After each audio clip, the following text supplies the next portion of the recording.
What's up, poker people? This is Funchampion in the house, and we are set with day 17. You might ask, where's day 16? And the answer to that is there's no day 16 because there was some glitch on Sky's end, and basically, due to some reasons, the video ended up becoming laggy and it wasn't uploaded on YouTube. Whole story, but believe me, there's no day 16. That's how life is. We are directly on day 17 right now, so let's get this puppy started. Hey, we're getting right to it. So we did a big blind hand in day 16, and I want to do one again, especially seeing as how you can't really see that one. So let's take a look here. I filtered for showdown hands with pre-flop calling a 2-bet right here. So it's not a 3-bet pot or anything, just calling the 2-bet. So we can look at some big blind hands.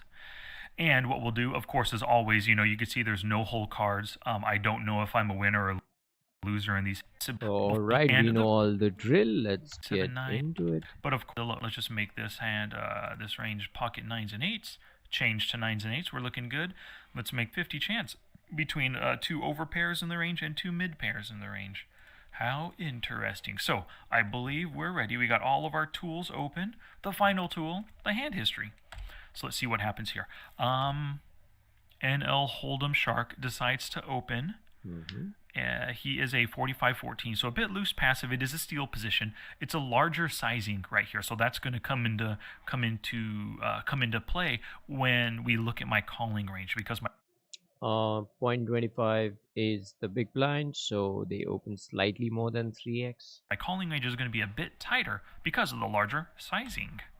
Oh, well, then again, let's see. Okay, so my range is still going to be pretty tight because I'm looking at 2 different players, and I actually don't know who's going to be the villain by the end of the hand. It's probably no limit Hold'em Shark because of the stack size and all the actions on street by street, but it could be Bianca for all I know. So let's see here. First off, let's think about my calling range before we get into his opening range. So my calling range in general right here is going to be pretty narrow because it's a larger raise sizing, and I'm calling in order to see a flop 3-way out of position.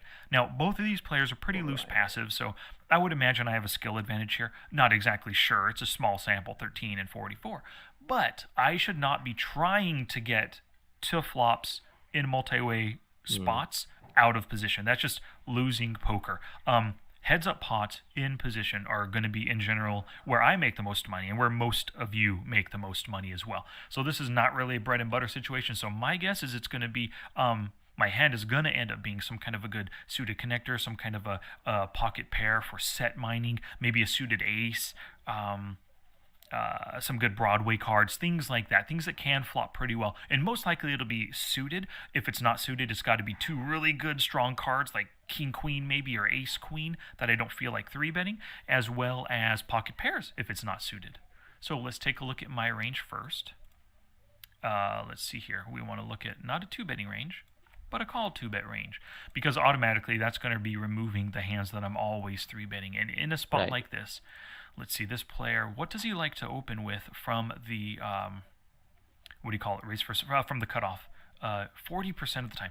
I'm thinking with pocket jacks, I would be 3-betting here. So I don't want to remove, I don't want to keep that in my calling range. I'd like to remove it. It's also important to know that that 40% is just 2 out of 5. So that does not mean it's a huge sample size, definitely not a reliable size to build his 40% range, in my opinion, but something to go off of. Let's add some of these bad boys into the calling range because these are definitely callable. These are callable right here. Ace 10 suited is callable. Deuces all the way through 10s with the implied odds that I'm getting. It only costs me 60 cents right now to try to win 260. So that's pretty good. I need less than 25% equity.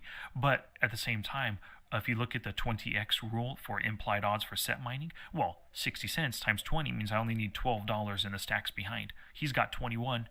He's got a little bit, but I mean, this is the one I'm really concerned with right now. He's the pre-flop raiser. He's my most likely villain in this hand. So I'm thinking really, most likely a little bit, but I mean, this is the one I'm 12x rule for implied odds for set mining. Well, 60 cents times 20 means I only need $12 in the stacks behind. He's got 21. He's got a little bit, but I mean, this is the one I'm really concerned with right now. He's the pre-flop raiser. He's my most likely villain in this hand. So, I'm thinking really, I'll get the details in a sec. I'm thinking this is really my calling range. I might be calling with ace 10 sometimes, but all these other offsuit broadways I'm not. King queen I'm calling for sure. King queen suited. Occasionally these are 3-bet hands, but occasionally I might call with them as well. So we'll keep them in the calling range for now. I'm fine with calling. Sometimes I turn them into 3-bet semi-bluff hands. Sometimes I call. Just depends on the opponents that I'm up against. If I look at these opponents, 3-betting 0, not super aggressive. C-bet's very C-bet honest, so I would like to get to the flop against a C-bet honest player. So I'm thinking these are good hands to be in my calling range right here. I'm down with this. 162 combos, 12%. What's going on? There we go.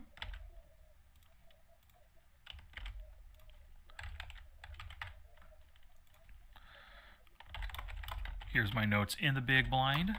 Cut off, loose passive opens, button, loose passive calls, and I overcall.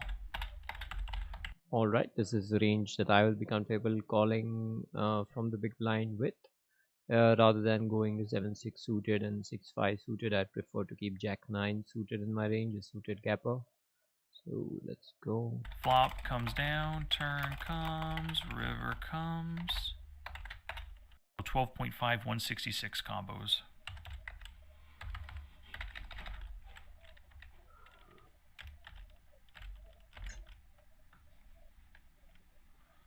We have 11.9. Did I get that right? 2 combos. I don't think I did. There we go. Slight change right there. The King 10 suited got added. Great, so that is that. So now what is this guy's opening range? He's a loose passive player, but he does like to open in the cutoff. So we will start with kind of a wide range, and let's maybe narrow it down from here. All the pocket pairs. Not sure what he would do with deuces. I only have 40. Gotta move that window so I can find it. Only have 44 hands on the guy. So I just don't know. My guess is he'd be limping with those tiny pairs, but I don't really know that for sure. I could take them out, but for now I'm going to keep them in the deuces through the 5s. I mean, he's making it over 3 big blinds, right? So he's really trying to steal. Or he's got a really good hand that he likes. He's trying to get max value out of us. Maybe he knows this player and is betting a lot to charge him to call in position. Possibly. So let's give him every single pocket pair. It makes sense. All the suited aces, even all the offsuit aces, might as well. I don't want to go too... I'm good with every single Broadway. And then for the suited hands, we could go down a tiny bit, give him the Queen 8 and the Jack 8. Give him the 9 set. Let's give him back the 7-6. The range as we speak. Yeah, I'm good with this range. 414 combos, 31% altogether. It's a pretty good range from the cutoff. Yeah, so he is a loose passive guy, but it is a steal position, and I don't know much about him. I'd rather err on the side of pre-flop, giving him a slightly wider range, and then narrowing it down through the streets. Hey, now you said it joined. Hey, now you said it. Thank you very much. I appreciate the time. I appreciate you spending some time with me here. So... take a look at that range. Nice and big range. 31%, 414 combos. That's what we have. 40% on the cutoff. So if we take a look at just how the two ranges stack up right now, we're about a 50-50. We do have, on the because he's got so many weaker hands in his range, offsuit aces, suited broadways, or weaker suited kings and queens and the offsuit broadways and stuff. Even though we don't have the jacks through aces in our range, we have so much just so much better equity with all these hands. They have so many weaker hands thrown into their range that right now, before the flop, we're a 52% favorite. So I like calling with this range, even though we have this short stack right here. And then this short stack's range is really big. Without a doubt, it is. So let's see what happens. Flop comes down. Jack 10-7, all spades. All right. Nice. Jack Look at that. 7 monotone flop. Yowza. So now it's still a 50-50, just with the pre-flop ranges not seeing any flop action right now. 50-50 shot to win. Let's see what happens. I expect to be checking here. Check, check. And then a bet, 176 into 265, 80. That's roughly 2/3 pot or so. I'm calling with a very wide range right here. And I'm hoping, actually, you end up staying in the hand because we're ranging you, just assuming. I can always change this range. Go back and change it. I hope I don't have to. But let's see. I do just check call right here. So I'm calling also, if you think about it, I'm calling knowing that no limit hold'em shark could be check raising, could just be calling. So I might go to the turn three-way still. So I probably have a good draw. I really doubt I have like a set of 10s or a set of 7s. I would be check raising here on the set of 10s or 7s to charge them to come along with a single spade, ace, king, queen of spades. So I am just check calling. We don't need to look at his action yet. Let's just narrow my range first. Yeah, well, definitely check calling with a straight flush. I don't want to give away the strength of my hand just yet. Flushes, they're all ace high. Oh, one king high. Yes, I can check call here for one street, basically trying to get action from this guy right here when I flop my flush. So we could do that. Straights, 9-8 suited, so it's not like I have a straight with a backup draw, with the backup flush draw. Oh, now you said to ask a question. How do you tap tab? Just on your keyboard.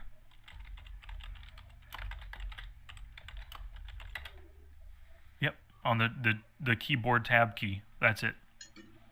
So like we just push it, whoops, click on it, push it right there, hit tab, and then bam, it changes over from percentage form to combo counting, and then back again. Nice. Yeah, so when it comes to straights, I'd probably be check calling. I don't see any need to check raise right now. Such an ugly board. I want to basically, if I do have a straight, get to showdown as cheaply as I can right now because Dumbo that we are. It's mentioned right here. If you think about it, any ace, any king, any queen of spades is not going to be giving up to my raise sizing right here. It's mentioned right here, I meant. Here, which I'm getting value out of draws, but I don't think there's any shame in when the board is really ugly. And I do have the under straight. I mean, if a king, a queen, or an ace comes, there's a possible over straight. No need to build a pot. I'd rather try to keep the pot small right now with a flopped straight. So that's in my check calling range. Sets though, I would be check raising. So I don't like the check calling with a set. Because check calling with a set, letting another player come in cheap with a flush draw, forget about it. So no jacks, no tens. Let's see, 2 pairs, just the jack 10. Yeah, I like a check raise with the jack 10 too. Well, no, I could just call with the jack 10, trying to keep the pot small with the straight as well. Yep. Sets 10s and 7s. No, those are in my checking range. Come to think, I am not auto check raising this every single time on a rainbow board. I can auto check raise that with any of the sets.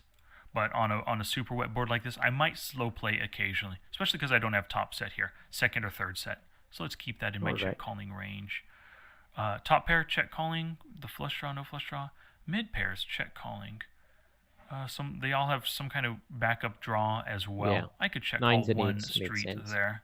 Not a big fan of it. Weak pairs, no. Oh. Weak pairs are... Actually, no, we'll keep some of them in, possibly. Or not. Let's remove these. There's at least one gut shot. Nut flush draw, yes, staying in. Second nut flush draw, yes, staying in. Sometimes sixes don't make sense because even if this gut shot completes, there's always the jack and single card straight beats us. So you're not really incentivized to be staying in the pot in that way because our straight is usually defeated when it gets there. That's the worst kind of a straight. Most likely that is. All right. I do check raise with the nut flush draw. Not always, but sometimes. Second nut flush draw, I can just check call there. Third nut flush, which is, the queen of spades. Yes, I could be calling there. Weak flush draws. All that other stuff, yeah, I could be check calling there too. I mean, this is such a hard, it's such an ugly board, especially if I just have a draw. Now, on the gut shots, I'm often, against 2 other players, I'm folding the gut shots. Yeah. So, let's see here. We've got 100 combos in our range. and 69% of our pre-flop range. All right. So the thing is, on this particular software, Equilab, we are not essentially taking out any of these. All right. So the combos are not reducing as much as they are in their calculation, but we know what we are reducing to. So there's actually no need to.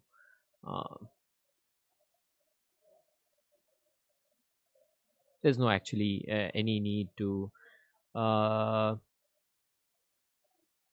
think of reducing these combos any further.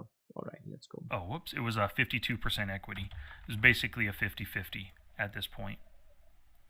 A percent of 69, was it 100 combos, I think, right? You're only comparing it against one of them? Is that so? Okay, now their flop, well, let's see what the action is now, actually. All right, yeah, we are. He folds. Okay, so let's do this. I got to flip. So that's the thing. I didn't filter the hands for heads up hands. So let's look at this person's calling range. Because we're not looking at an opening range. We're looking at a calling range now. Well, let's give it, because it's probably a pretty wide range here. So we have maybe not. Yeah, we could go. Maybe not that bad. Queen 6. These are in this loose passive player's calling range, definitely. I'm just going to give, because this person is such a loose passive player, I'm going to give Bianca a very tight 3 betting range of just queens or better. Just because I don't really know anything about them, 23-8. I'm going to say that a lot of hands can be in the calling range. Let's go 8-7-7-6. Let's stick with this. Okay, so we're doing a little flip-flop here now. We're looking at 40% and 466 combos. A little bit wider right there. Now these percentages are going to be different, but we can take a look at that. Actually, let's plug that in right here. That's real quick and easy to do. 56% equity we have. Now that this range is even wider.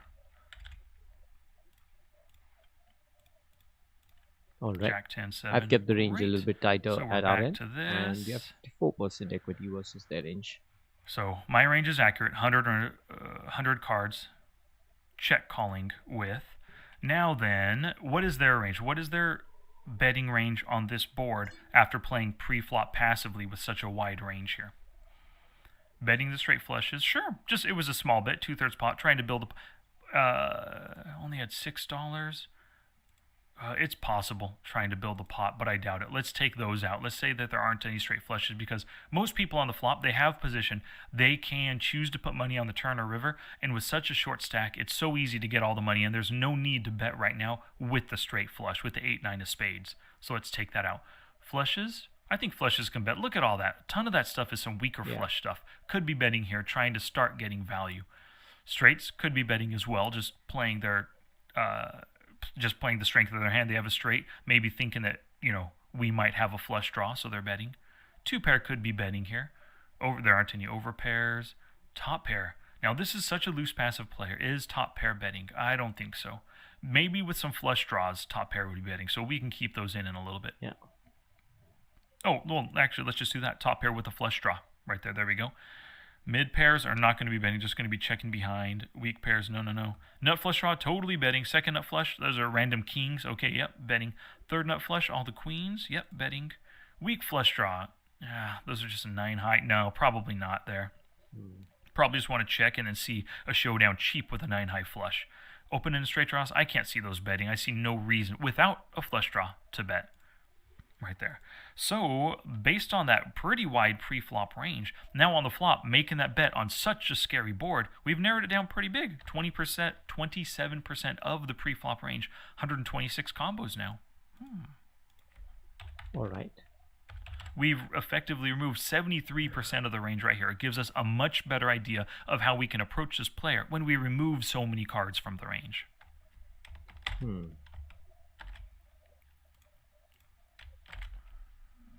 All right.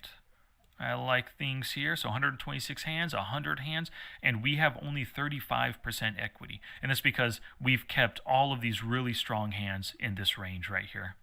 Yep, 35, 64, because we're on quite a big draw. What's going on? Okay. Or not on quite a big draw. We have plenty of draws in our range still right now. So we don't necessarily have the best. Yep, good. 100. Okay, we're good to go. Queen of Spades comes. That's bad. Well, yep, 26% equity and 74% equity Here for on that the lower wider end of range the right straight, there. that's really bad. So now, based on that action, we were able to put our opponent on a much better hand and plenty of other good draws too, which that Queen of Spades filled up a ton of those draws. So right now, things are just looking a little bit ugly for us. Up here with only 27% equity. Let's see what the action is. Less than a pot size bet behind. And I decide to lead at it. That's interesting. And just a call. Okay. Leaving very small portion behind. Look at that. I think... Man, I should have just bet... I should have bet half of their stack. I should have bet 225, 250. Or just even $2. Try to get them just to shove and commit. Because I'm pretty sure with this bet, I have a flush. I'm pretty darn sure of it. Straight flush, the nut flush, the second nut, third nut flush. What were those again? Now pocket nines. Well, maybe, but I don't think I'd necessarily be betting those. Probably just check calling with the third. Three of a kind sixes. Yeah, those are in my range. No, not for betting here. With that, probably just check with that call. bet sizing, I think we need to have something that is good and that is beating most hands that are going to call us. That's my read. I'll try to get to a river cheaply. Otherwise, yeah, so look at that. I've narrowed myself down big time. Whoops. Check call maybe. So basically just 17 combos, 19% of my flop range. Not a bluff. There's no way I'm getting $4, a $5 stack to fold in a $6 pot on that board right there with any kind of spade. Sure, they could be folding, a random jack, ace jack without the ace of spades, but I mean, there's no reason to bluff at this pot because he's folding out everything that I beat. I'm sorry, he's folding out everything that beats me if I'm bluffing. Wait a second. I keep saying that wrong. If I'm bluffing, there's no need to bluff here, I should say, because he is not folding better hands than whatever I have right now. Not folding That's what I mean to say. Goodness gracious, tongue-tied. So it's got to be like a 9-high flush, right? I mean, do you have a nuts? No. Three of a kind hand. No draw. No. The flop range to... with things narrowed the way they are, because we basically have first and second nut flushes, just that's it in our range, and he only has third nut and below, so we're just betting for value right here. We're not scared of anything because I did not bluff that turn. There's no way I bluffed that turn. The 10 hits, and then just basically making a bet to put them all in. If they had two pair jack 10, if they had a set on the flop, so be it. They just crushed us now. So by making this bet, the 10 of, was it hearts? 10 of hearts. And so now look at that. We're 50 or 58% versus 42%. But with that size stack, there's no way I'm check folding with any kind of flush thinking that they have a full house. I just cannot give that up. I still have my entire range right here. 100% of my turn range is betting on this right here. Without a doubt. So...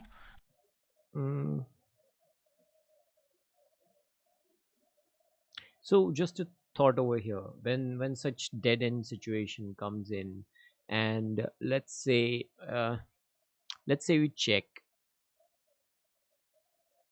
in a case where they have us beat, we are anyway going to lose those $2.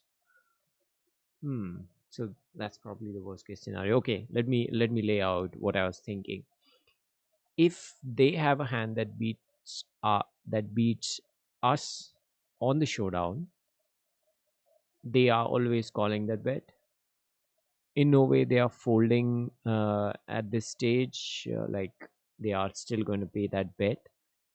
But in case they have a marginal hand that is because the board is all right. Let me just recollect everything. Because the board is paired right now, the nuts is actually queen 10 jack 10 or something like that, two pair on the board, which turned into a full house on the river, unless we have a straight flush. So if that's the case, or if they have the straight flush, they'd still go in bed and we'll have to call it. If that's not the case, like if they have, say, a 10 high, sorry, 9 high flush, and if they are gonna just check, and we have in turn like 8 high flush or something like that, 7, 8, would that be a case ever?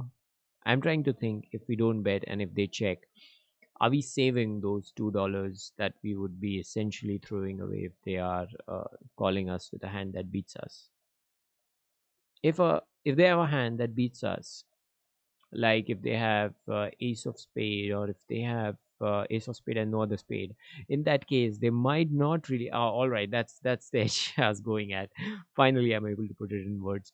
So if they have ace of spades, and let's say we have king of spades and x king queen, king of spade, queen of hearts or something like that, and if they have ace of spade and deuce of spade, or something like that, so they are not sure whether we have the straight flush, they are not sure whether we have the full house on this river. So probably they would not bet that last bit of their stack, in which case we don't lose those $2 or $1.69 to a hand which beats us definitively, which is probably not betting on the river, since so many hands get there. Can this be a thought, or does this make sense, or do we lose most of the times? Like, probably it goes back to counting how many hands they have in their range which beat us, but still are not even second nuts on the board, like not a straight flush, not a, obviously not a full house, and just something like king high flush or ace high flush on this board. That will be interesting. Oh, so the river card, 10 of hearts comes. Our range's equity goes down to 58, or yeah, 58% and 42. All right, but that needs to be sorted out. So let me just pull out a notepad and just what the heck? Why is the notepad not showing?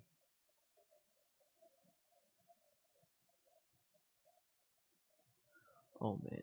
Okay. Anyway, I'm gonna still note an action item on day 17. We close it and open it again.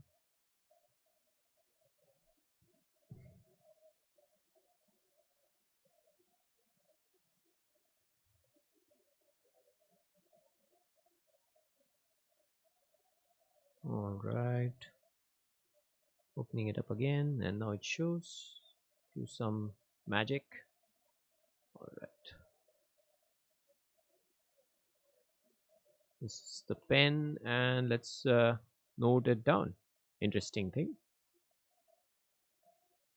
Day 17.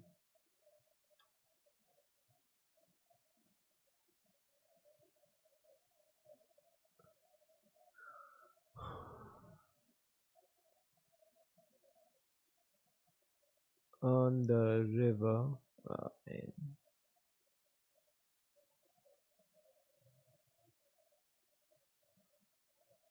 can check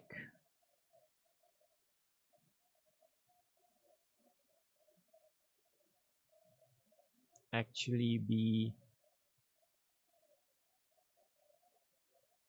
good.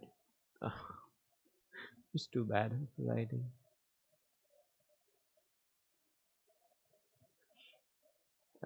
Case in point is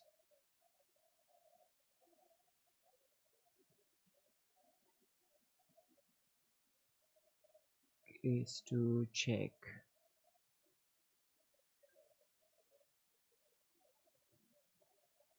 neither a hero or villain have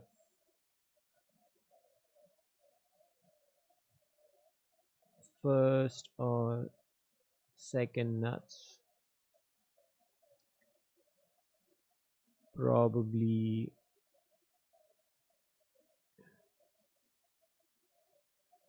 just ace high or king high flush. All right, that'll be a good point to think on. Let's bring that up later in our discussion. 2% right there. And on that 10 of hearts, their river range is, when they call, they're not calling middle pair. Yeah, so it's basically just these 15 combos right here. That is all they have. Same as my turn range, because there ain't no way. 100%, 17 combos. What is that? And theirs went down a little bit here. Great, so let's see what happens. King, queen, good. Yeah, exactly the kind of scenario I was thinking about. Somebody has a king high flush and somebody has a 6-8 of spade, 6, 7, 8. There's no 9, unfortunately for them. So yeah, it could exactly be the opposite. We could have 6, 8 and they could have the king, and in that case, if we don't bet those $2, they wouldn't probably bet those remaining 1.69, and that could be an amount on the river that could be saved and not put in the pot just because. And then the 6-8, was that in their range? Nope. 6-8 suited, I removed from their range. Yeah, that doesn't make any sense. And the king queen off is in my range, so I was successful on my part of it. I did get that right. 6-8 suited. Yeah.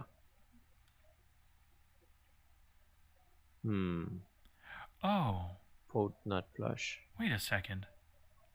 Lower end of those flush. Should have all been calls. If they're calling... No, get rid of that turn. Now, why did I remove? Third. 6-8 was in. I thought that was in. I have to go back and watch this video. I don't know how I removed that 6-8 suited, because I had all the flushes in their calling range right there. All the weak flushes.